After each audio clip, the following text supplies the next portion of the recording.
Well, good evening, everyone. I'm coming from Detroit, obviously for Detroit Solar Stories today. And we have a beautiful sunny evening, and maybe that's the same in your neighborhood as well. It's a great opportunity to talk about solar stories. In Detroit, we've been hosting a variety of the Third Thursday Association and My Solar. To tell stories about what's happening in Detroit for our solar friends. Last month we visited the tiny homes and got to see how their projects are working. Before that, the downtown boxing gym. So we've had quite a variety of different types of projects. Tonight we're tackling a different method of looking at our Detroit solar stories, and that's visiting our historic districts. This is near and dear to me because I'm about to go through the process myself. So I thought this is a good opportunity for me to learn how it works, as well as to share some stories about projects that have already happened in the historic neighborhoods, as well as some that have been rejected and some that had good solutions in the end. I have some very special guests. I'd like to thank them right off the bat for agreeing to participate with us with the Detroit Solar Stories. Garrick Landsberg is with the Historic District Commission as the director, who also lives in a historic district. Trina Fresnel is the homeowner, and William Sneed and Erica McKinnon are also homeowners, and they're going to share some of their stories. And then Brandon Knight, you've seen a few times before on Detroit Solar Stories. He's with Distributed Power, and he's going to share his insight on a few of these projects as well, including how the Grow Solar program is working in Wayne County with Highland Park and Detroit as participants. So let's get started. I hope everyone's had a chance to come into Detroit to visit historic Indian Village. This is the neighborhood we're going to focus on for tonight, where all the homes are located. Garrick, I'm going to ask you to pitch in now and then and just share some of the details about things, but how many historic districts are there in Detroit? Quite a large number. Do you know that just off? Yes, I do. I think it's right around 150 historic districts. About half of them are single resource districts. Michigan has a strange construct where a single building must be designated as a district. So, odd churches or municipal buildings will occasionally be designated as single building districts, but there are 150. So there's several dozen multi-building districts, including Indian Village and West Village and Corktown and Rosedale Park and many, many others. Altogether, we have 10,000 historic properties that we administer across the city. That's a big job. And I'll give you just a tiny background, everybody, on our historic Indian Village.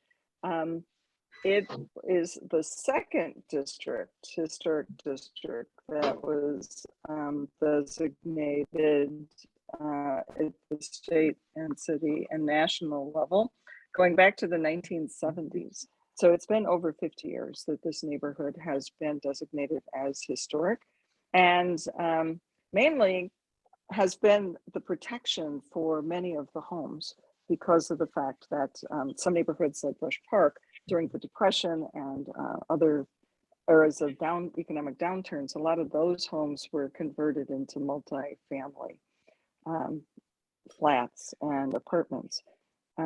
Even the Cass Corridor, which is now called Midtown and is designated as historic, quite a few of those buildings had been converted, and in a lot of cases buildings were lost.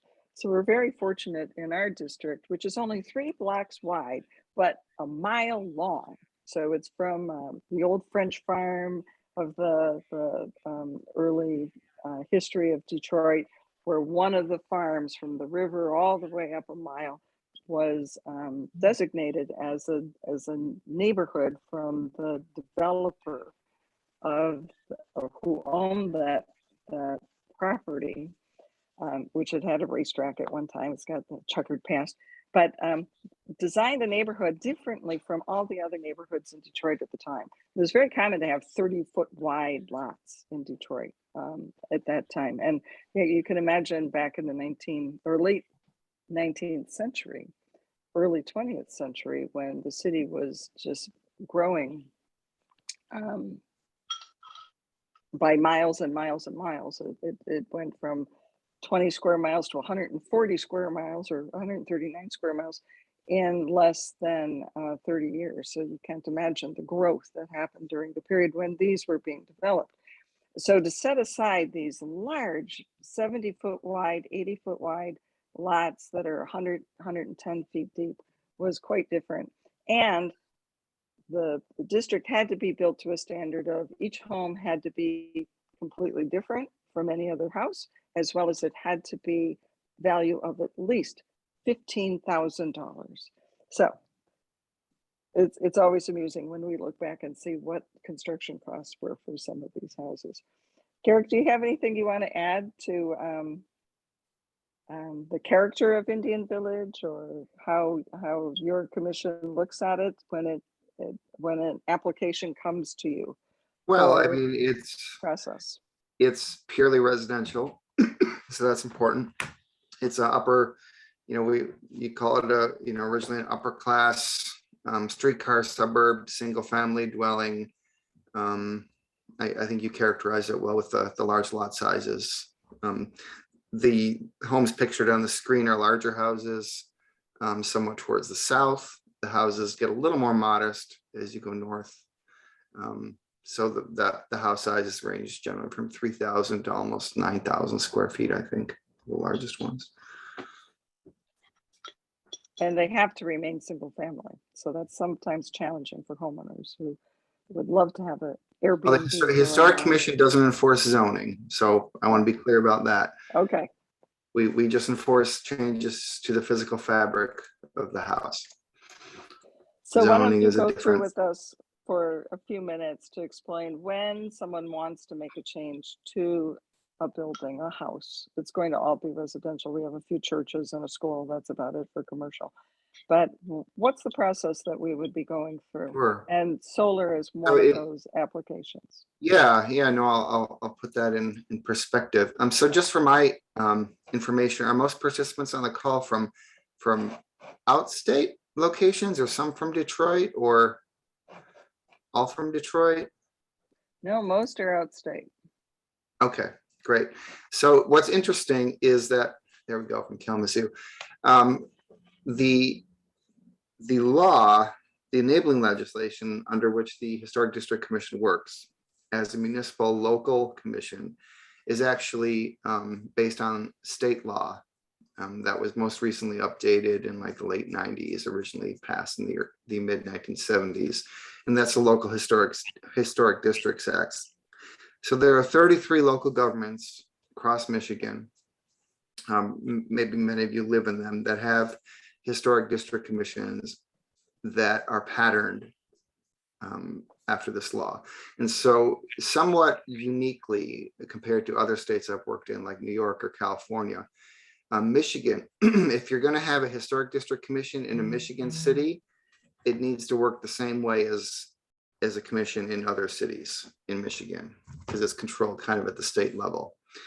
So every city has its own number of historic districts, number of historic resources, and of course, every city has its own history. And so there are different districts and resources designated in different ways. But when a district is designated, and Diane, you mentioned correctly that Indian Village was designated in 1970. It was number 2 after East Canfield. When a district is designated, that doesn't mean at all that it's frozen in time. And that's a huge misconception generally among the public. What historic designation does is allows the government, through its police powers, which are the same powers used in zoning regulation, it allows the government, through an appointed commission, appointed by the mayor and confirmed by the city council, the representatives of the people. It allows the government, through this commission, to regulate change in the districts, to manage change, to ensure that change as proposed is consistent with the historic context and the historic character that made the district eligible in the first place for designation. And so, as you might expect, that varies greatly based on what kind of district it is. So a new building, for instance, that might be proposed to be erected in a downtown commercial historic district could be of a wholly different size and character and expression than a new building, for instance, erected in a residential district like Indian Village. And that's true of changes to existing buildings too. So there is a constant stream of change, even in districts, even in the Indian Village Historic District. We get additions from time to time, maybe 2 or 3 a year, more recently, because there's been a lot of new residents moving into the neighborhood. We always have people trying to replace their windows, most of which are not approved because the windows are often very important to the historic expression of the house. Roofs wear out, people obviously need to put new roofs on. People have kids, they want to erect fences or, any number of things. Painting is also regulated. So any exterior changes to a resource in any historic district is classified as work. And that's a legal term, again, from the state enabling legislation. So any exterior work in a district must be reviewed by this 7-member commission. So in Detroit, the commission meets monthly, sometimes twice a month, in heavy caseload seasons like the spring. In other cities, there's many smaller cities that have commissions. They might meet quarterly. They have to meet at least quarterly per the law, but they might meet every other month, or when they get an application come in, if they only have a few houses that are designated in their city. But Detroit, we have a really heavy workload. In fact, we get at least 400 applications per year into the commission. It's starting to sort of inch up to 500 per year in recent years. Now, I'm staff. I'm not on the commission, so I'm director of historic preservation in the planning department for the city. So the commission has wisely delegated to staff, professional staff, 9-to-5 folks, if you will, the ability to approve administratively a huge number of work requests or applications that staff feels are appropriate. And how you get an approval in a historic district, anywhere in Michigan, no matter where you live, you get a certificate of appropriateness, and that allows you to proceed with pulling a building permit from the building department. The building department won't issue you a permit without a certificate of appropriateness from the Historic District Commission. So the staff is empowered to most fences and a lot of things at the back of the house, minor work all over the house, certain roof work, certain window work. There's really a lot of things the staff can approve. So that gives applicants like a turnaround time of maybe 3 to 4 days or a week at most, based on how busy the staff is. If you have a major proposal, then it's going to be heard at the monthly meeting, and there are about 12 to 15 cases heard at the monthly meeting every month. And some of those, if they're really big, like additions or demolitions, are subject to public hearing. We have to do noticing to neighbors within 500 feet. So there's all kinds of different levels of work and different things that can happen. So with photovoltaics or solar panels, this has been a subject of some interest for years. Personally for me, actually, and I was really glad to get Diane's invitation to this. I used to work in California on new buildings, and we did photovoltaics all the time. So it's kind of interesting to see that world, given the considerations we see in the world around us, and how they begin to impact on historic districts, and how historic districts again need to manage change instead of necessarily resisting it, in my opinion. So for solar panels, I didn't mention one important thing. Well, I didn't mention several important things, but in terms of how the commission operates, they are bound. So I talked about that it's organized under the auspices of the state legislation. It runs at the local level, but it uses federal regulations. So it's really confusing in terms of all the different sort of ingredients and how this works. So the National Park Service publishes federal regulations. The Secretary of the Interior standards for rehabilitation, which are kind of the laws of making modifications in historic districts. And if you've never looked them up, I encourage you to do so.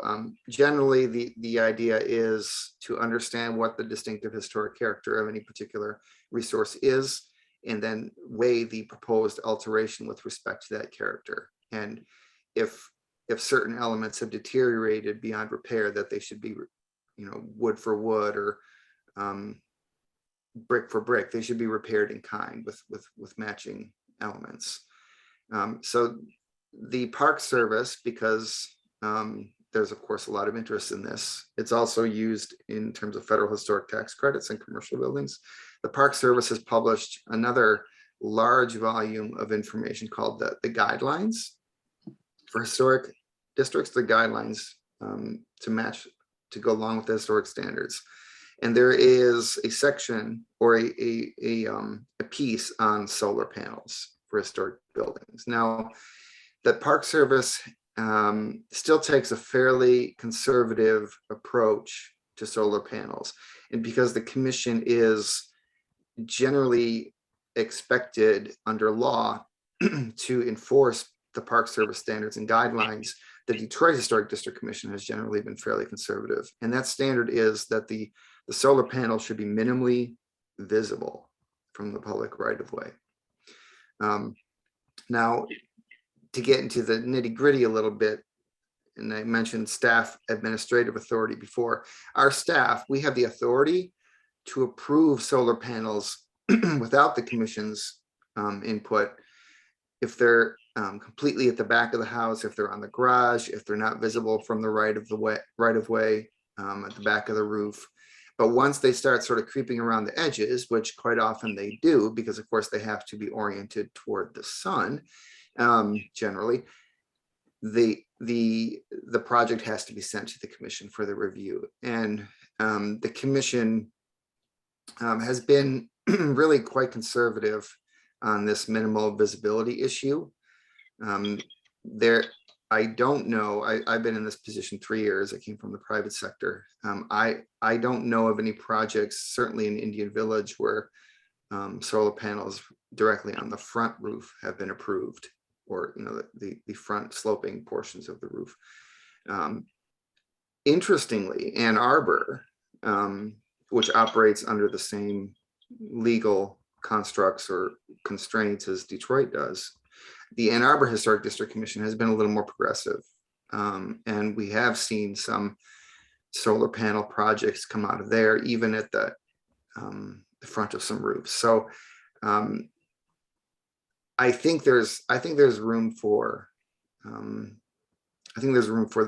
commission in Detroit to sort of move a little on that. And I think, if Diane, if this group or a homeowner, did you say you were actually in the process of putting together an application?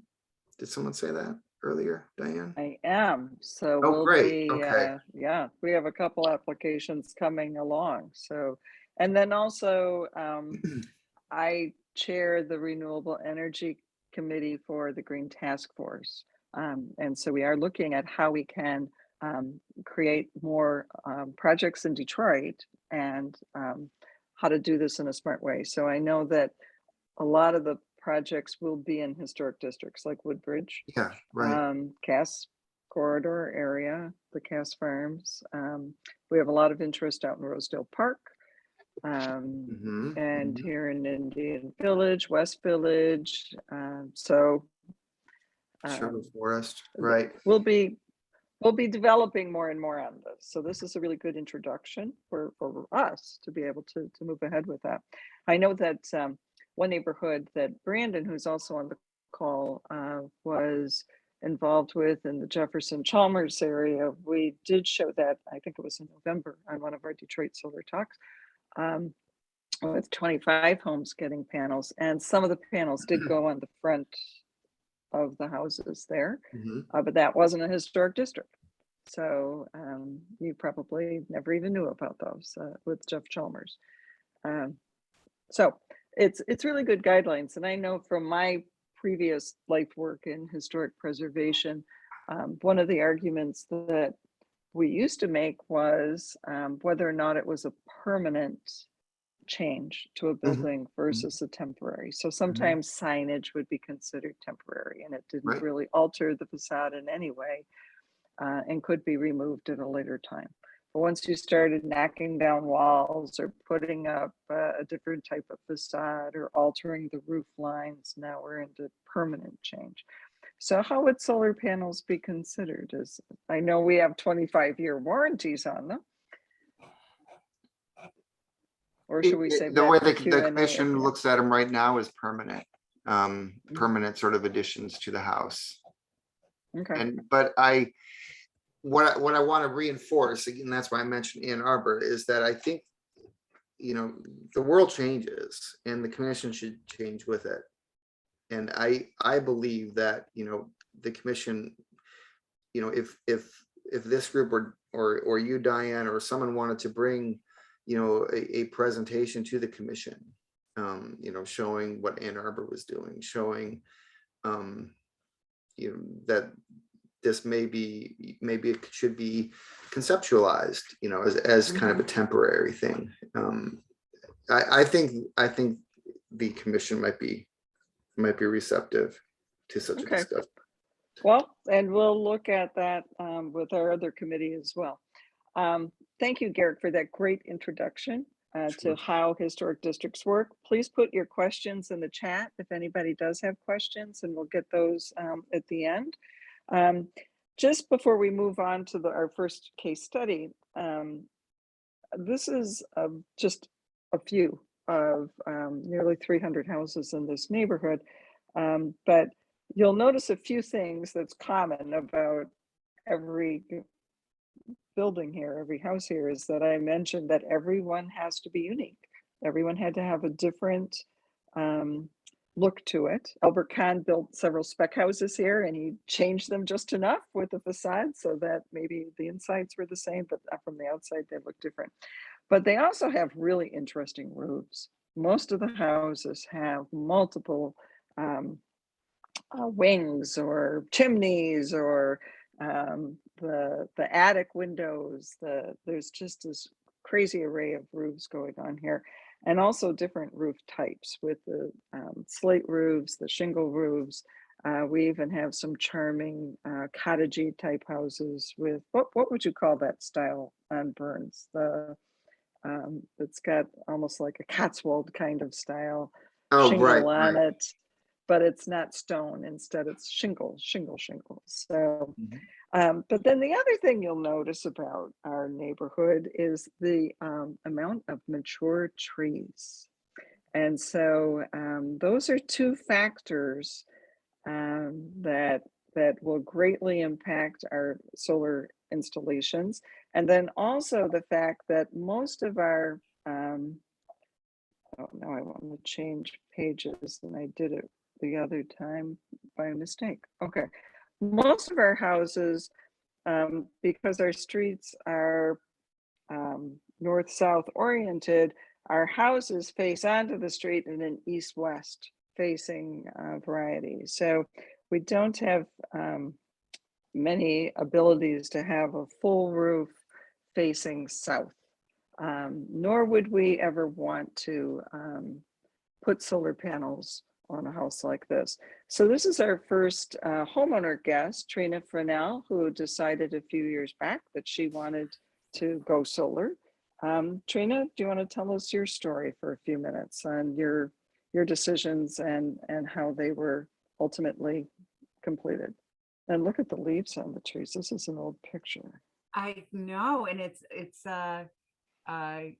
flipped too, so it's really kind of screwing me up here.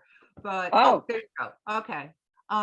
we kind of have one of the perfect houses in Indian Village to do this because it's a simple structure. It's very rectangular. We have straight roofs. The original design from the solar company included solar panels on the front.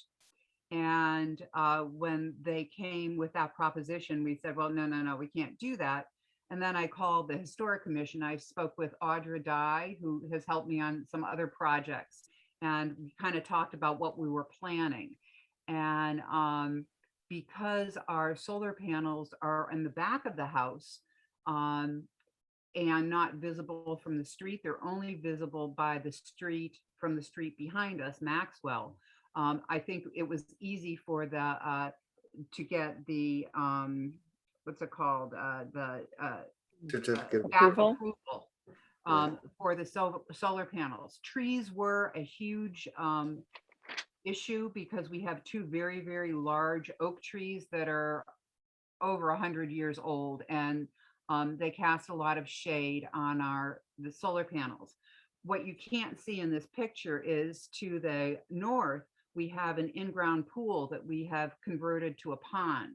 And the main stimulus for the solar panels were if we could get enough electricity to run the pumps and the heater for the pond and our fish and our ducks and all of the other creatures that live in there, we would be happy campers. And besides that, solar panels are just the right thing to do. So after the plan was modified, it was very quick to get approval from the Historic Commission. And we had a new roof installed. We had the solar panels installed. And as I was telling Diane about half an hour ago, we are currently producing, it's gone down a little bit, 0.27 kilowatts. But it hasn't been a huge savings on our electric bill, but I think it counterbalances the pumps and the heaters that we have in the pond, and that's all good. It's like a net zero. Plus, you're doing the right thing. You're investing in alternative energy. People have been in our backyard and said, "Oh, I didn't know you had solar panels." So that is how inconspicuous they are. Diane, what else do you want me to say? I don't know. No, that's great. And I know it was, that's a better shot. And I had a shot of your pond and I didn't put it in, but yeah, it's quite interesting how they've converted a former swimming pool, in-ground swimming pool, into a natural habitat for the animals, including a great blue heron that flies across now and then that decides to go get lunch out of the pond.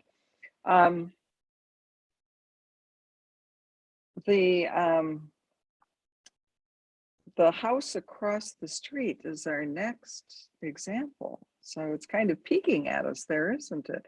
Thank you, Trina. And again, if you have questions for Trina, we'll take all the questions at the end. And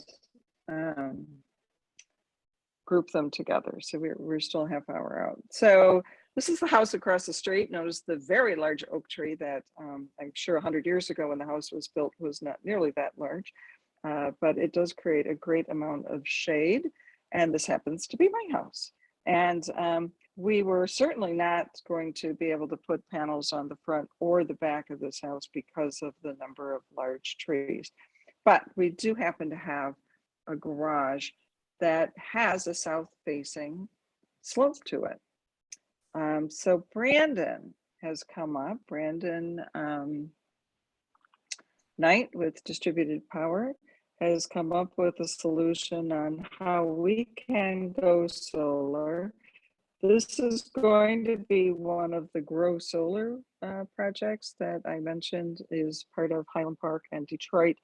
It's a group buy similar to Solarize, where we'll be working together, and then hopefully a Solarize program will spin out of this to get more Indian Village residents to get their solar. So Brandon, would you talk us through this proposal? Yeah, definitely. So just on my experience, the garages, even when they've been facing the street, we've been able to be getting approvals. We have one on the corner of one of the Boston Edison streets and in Woodward, and we have south facing panels, and they determined based on a drive-by. The historic commission drove by there, and I think they actually made us put up like cardboard, like to try to simulate what they would see from the street. So everything is about the street view. So yours, Diane, is kind of safe because it's just looking at my view. I'm not seeing what's on the home screen. Do you have the design pulled up? It's the square there Okay. with the So panels. can we zoom Yeah, out 12. from Google Maps at all or anything to kind of see how it No, looks? this is what Okay. I have. Sorry. Well, I think that in particular, though, you're not going to flag everything that was brought up before, and they really right now, I don't think that they've really considered solar and the implications of the decisions that they're making as the historic commission, and they default to, we can't do anything because it's the national rules, and we just follow the national rules, and the national would have to change everything, and we'd violate our national standing, and we'd lose historic commission status or something like that.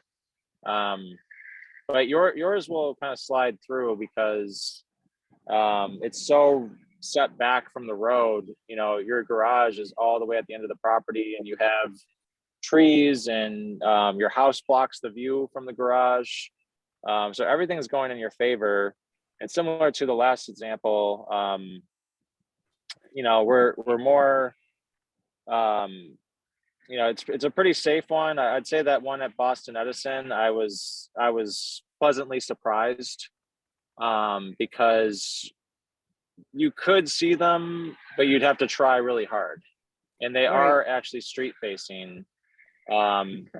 So it's important too that you have, you're going to have black on black in, solar panels with a black backsheet. And that's the preference for historic, is low profile, black on black panels. I think that's in the guidelines from that resource that will be posted later, that in the National Historic Guidelines, they specifically call out the use of black on black panels, which the last house also had the black on black panels. However, that one would probably pass because they were just straight facing away from the south or the street. That last house, that wouldn't have flagged anything. And like she said, that was kind of the perfect example. So you're on the cusp of flagging historic, but if maybe they could see it, and but yeah, you're gonna slide through because you're not flagging any of the things. So from your lips to God's ears. So Garrick, I hope you agree. We will review the application when it comes in. Okay. There should be an application. Conspicuous. It's the ducks and the chickens that cause more concern here in my yard than the solar panels will. But I'm so excited because look at what that projected production will be, which just might, with the battery, is going to pretty much eliminate my electric bills in the summertime. Wow. So that's pretty good stuff, right? So good case study. Well, let's move on to our next proposal. And in this case, we're looking at the house on the left. Again, notice the big trees in the backyard. And they also have a garage, but the garage faces the same north-south and is also greatly blocked by, you can see that tree uh, right in front of it. Erica, what kind of tree is that? Is that like a maple or an oak, or it's pretty They're all big. silver maples, and they are very, very large. Also, ooh, They do. large, and they drop leaves a lot, or not just leaves, they drop branches a lot too. Yeah, Yep. they're pretty big. So this is Erica McKinnon, and she lives next door to me. So this is like the solar party that we're going to be creating a solar district right here on Seminole Street. So I know you and Bill have been looking at, can we get any solar for our house?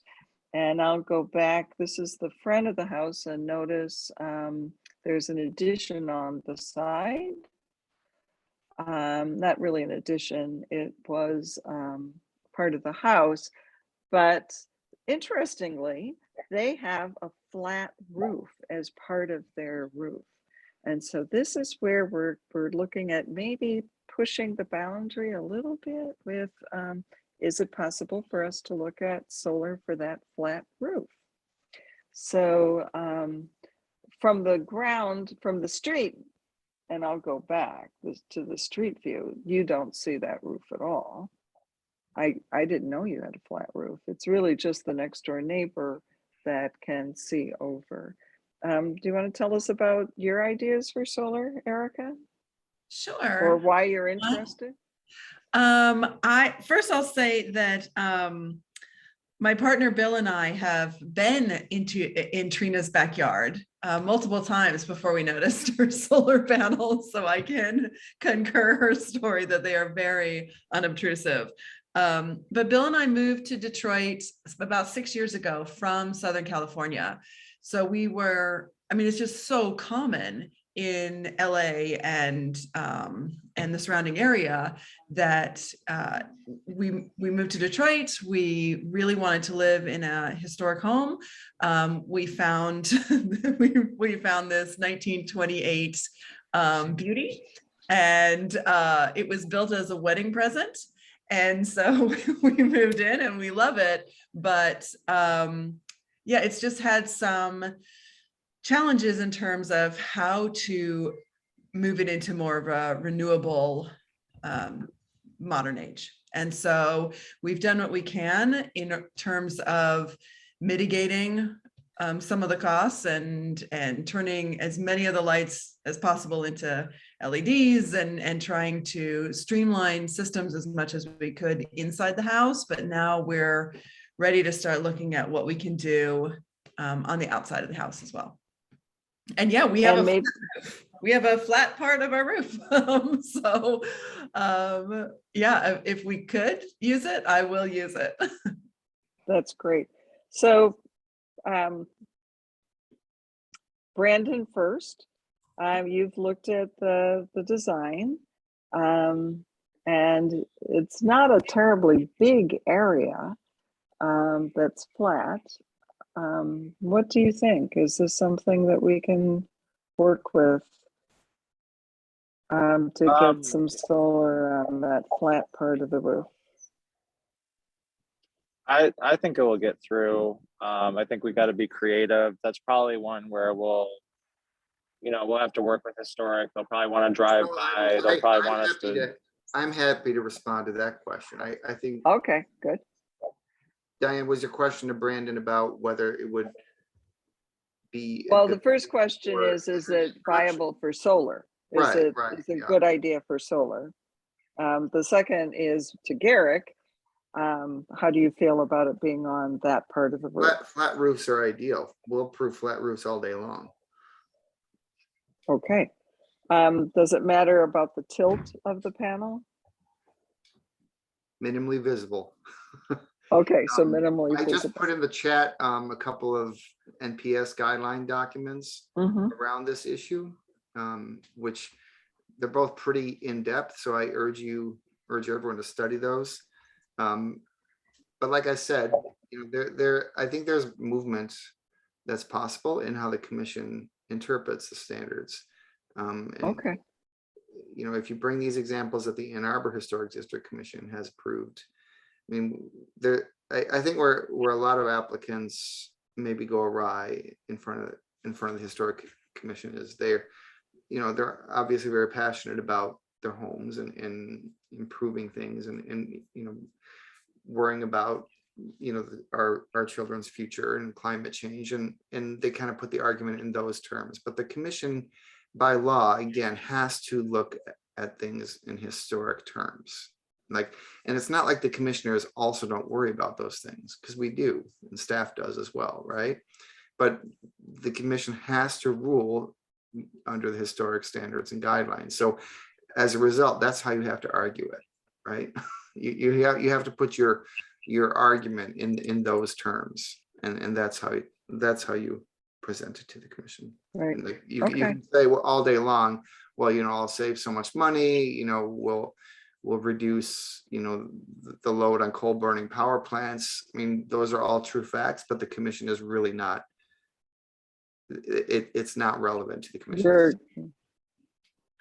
Right. The economic burden is always a case too that's often brought up. So Brandon, how many panels what do you think we can get on that roof for kilowatts? If we could go ahead with it, it looks like you have 8 panels mapped out maybe. Yeah, and I think that we had, I wasn't able to actually mess with the design yet. So the standard, that's 10-degree ballasted racking that's on there, which you would see on a commercial system a lot. Something where you're really having to take advantage of that roof space. We might try to do something where we can go flush and get the panels on a slight angle with no spacing. And so we would probably use like not a commercial, ballasted style racking with that. To be able to get more wattage up, you could close those gaps, but imagine those are at 10 degrees. They do sell ballasted racking at 5 degrees, basically 5 and 10. And so, you can have less space in between a 5-degree array. And those ballast systems, you can be a little tighter. But yeah, we're only at about 4 kilowatts so far. And, that's probably one that the team would have to go up and, get a little bit more information while we're there, to try to really dial it in. Right. But it looks like it's enough space to get a decent amount of power up. 4 kilowatts. I think we'll be able to get 6 or 7 up there at the end of the day. Oh my goodness. Okay. But that would be if I do it more on my garage. Do it. Yeah, I would want to do it with that flat, like basically you would have, we'd have to weld attachments to that. So we'd use a different type of attachment. Either you have to make penetrations, or you have to use a flashing that can, that a roofer can hot weld that flashing down to that material. So you get a flashing made by essentially this company Anchor Products, is I think the only game in town. Yeah, you weld the flashing down, and that's your attachment points. And that would allow for to eliminate those spaces and have the panels flush, and there'd be no space. So they'd just be butted up against each other on a slight angle. So those are some of the things that we'd have to make sure that doesn't ruin our view from the front, and we'd have to validate a couple of things like that. So the easy one would be ballasted racking. A little bit more aggressive would be something that would allow us to fill those spaces in, and instead of having rows at 10 degrees, the whole thing would be at a 10 degree or a 5 degree.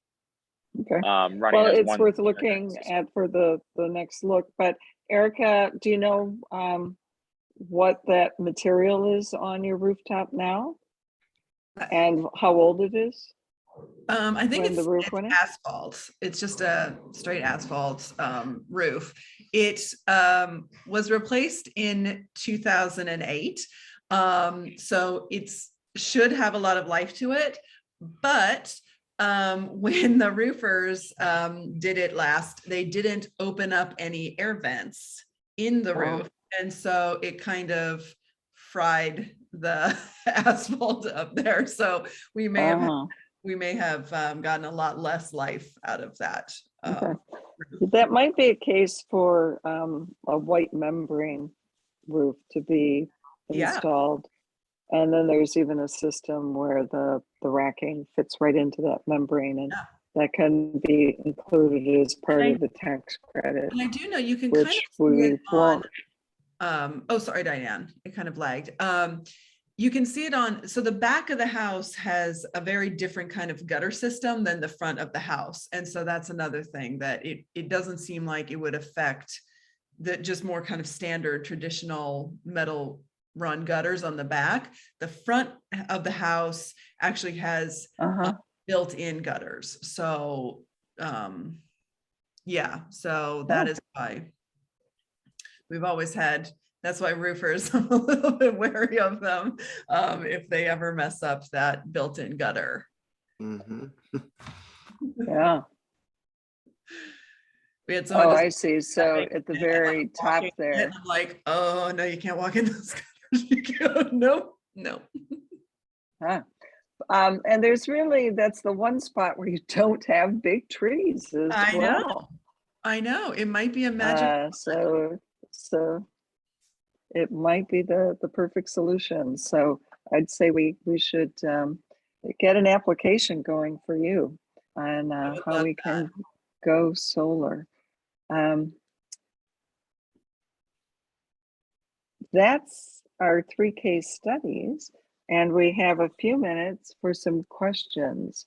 So I'm going to open it up if people want to do the little yes. So Kate, you have questions. Actually, I was clapping. Oh, I see. I wasn't raising my hand. Okay. Very nice. Thank you. Well, you got a little driving tour of at least a tiny bit of the neighborhood as well. Yes. We've had an amazing number since when I moved in 2005. I was like the youngest person in this neighborhood. And now I'm about the oldest. So there's just been an amazing array of new people coming in from California, Alaska, all over the country, young families. And I think there is a growing interest in solar and alternatives, as well as how to make these century-old houses more livable. Really, they were kind of considered museums for a long time. And we have an annual tour of houses, and I was a docent several years before COVID, and one of the old guard ladies challenged me that I wasn't in costume for the house tour. Like, oh gee, I didn't know I had to wear a costume, and I just kind of live in the neighborhood here. So yeah, so I think this new blood coming in is really exciting. And we have a new little park, and man, right, Garrick, it's like the neighborhood watering hole over at the neighborhood park with all the kids. Father Charles, you do have a question for us. Yeah, I do. And sorry, I came very late, so this might have been addressed. I used to be a pastor of a church in downtown Pontiac, which was built in 1885. It was my predecessor designated with the Michigan Historic Registry as historic stuff. They're very restricted on what we could do in terms of the display. Like if like a roofing piece of roofing broke or shingle, we had to go to a quarry in Vermont to replace it. And so I didn't know in terms of, for pastors or things of these historic houses of worship, what are the strictures? I mean, because the roof was pretty visible because of, like the steeple and the curved thing. Can you do a ground mount system behind that? What are the constraints and what are the opportunities for if someone wanted to put solar in that kind of setting? Well, everything's resource specific. Everything's case specific. But the general themes are consistent. So, if it's a highly visible building with slate roofs, it's less likely to be approved. simply. St. Peter's, remember, Father Charles, we looked at that on Michigan Avenue. They fortunately had a flat roof as part of, they have the ornate gable roof, a slate roof, but then they also had that flat roof. And I know that's the case with a lot of churches. So that your church in Pontiac didn't. Yeah, a rectory and building, but my question is then, what about it? Can you have a ground mount system outside, or does that mess up with the aesthetics if it's not attached to the building? Yeah, again, I mean, people hate when I keep saying this, but it's case specific. Some buildings might have a very hidden back area, and some buildings might be right next to the side street. So it's really impossible to tell. It's one of the frustrating things about historic district regulation is people quite logically are also always asking for kind of checklists, or what can I do and what can't I do? And honestly, that's the reason that people like us have a job, because it's so subjective. You really have to look at, what's this particular building, what's important about it, what's not important about it. And it's different every time. But in general, if there's a back area where you can hide things, we have homeowners and commercial buildings, institutional buildings, they're building things quite often in their backyards, or little parking sheds or other kind of things, and those are certainly opportunities to add panels to those new elements that are built. So that might be another thing to think about, is that even in Indian Village, you're not necessarily relegated to using your existing buildings. And we had a project that was approved a couple of years ago now, maybe last year, at Burns and Kercheval, for a couple new buildings in their yard. They have a huge backyard. And I don't know if those buildings incorporated solar panels. I can't recall at the moment, but that would have been an opportunity to do it, because those buildings, being non-historic, presumably the historic character is not as impacted by the addition of solar panels. Yeah. And this is really an important point for us here in Detroit,